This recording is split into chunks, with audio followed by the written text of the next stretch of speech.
નમસ્કાર દર્શક મિત્રો, જી લાઈવ 24 ન્યૂઝમાં આપનું હાર્દિક સ્વાગત છે। હું છું અલ્પેશસિંહ રાઠોડ।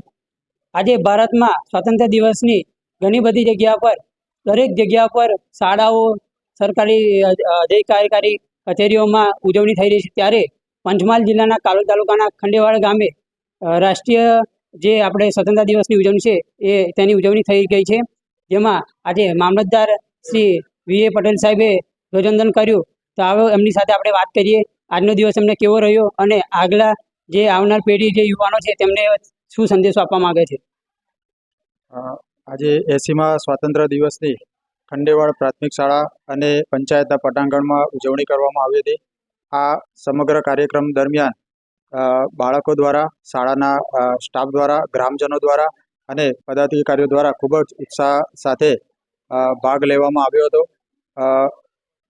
સંદેશાની વાત કરીએ તો જેમ ભારત દેશની પહેલાંથી નેમ રહેલી છે તે પ્રમાણે અને અત્યારના આપણા સરકારી તંત્ર દ્વારા જે હાકલ કરવામાં આવી છે એ પ્રમાણે દેશ માટે જરૂરી સાધન સામગ્રીનું દેશમાં જ ઉત્પાદન થાય, એટલે કે મેક ઇન ઇન્ડિયાનું જે કન્સેપ્ટ મૂકવામાં આવે છે એનો અંગીકાર કરવામાં આવે, સ્વદેશી વસ્તુઓ વધારે ખરીદવાની અને વિદેશી વસ્તુઓનો ઓછો ઉપયોગ થાય અને સ્વચ્છતા એક પેડ માં કે નામ જેવા જે સરકારના મુખ્ય પ્રોજેક્ટ જે છે એનું તમામ નાગરિકો યોગ્ય રીતે સ્વીકારે અને એનું દૈનિક જીવનમાં અમલીકરણ કરે તો આપણે જે આ સ્વતંત્રતા મળી છે એને ખરા અર્થમાં આપણે એન્જોય કરી શકીશું।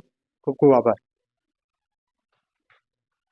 જી, તો ખંડેવાડ ગામે આજે પ્રાથમિક શાળામાં એક ટેકનોલોજીનું પણ ઉદ્ઘાટન કરવામાં આવ્યું છે। જેમાં દરેક વિદ્યાર્થીઓ, જેમની વાલીઓ ઘરે બેઠા તે મેસેજ જોઈ શકશે કે તેમનું બાળક સ્કૂલે ગયું છે કે નહીં ગયું, તેની પણ તેમને ડિટેલ મળી શકશે।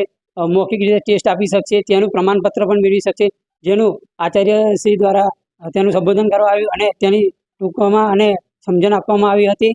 જેમાં આજે ખંડેવાડ પ્રાથમિક શાળાના વિદ્યાર્થીઓ દ્વારા જે સાંસ્કૃતિક કાર્યક્રમ કરવામાં આવ્યા તેમને પણ આજે ઇનામ અને જાહેરાત આપવામાં આવી, જેથી આગળ જતા બાળકોને પણ આગળ કાર્યક્રમમાં ભાગ લેવાની ખૂબ શુભેચ્છાઓ મળી શકે છે। કેમેરામેન સાગરસિંહ સોલંકી સાથે અલ્પેશસિંહ રાઠોડ, પંચમહાલ।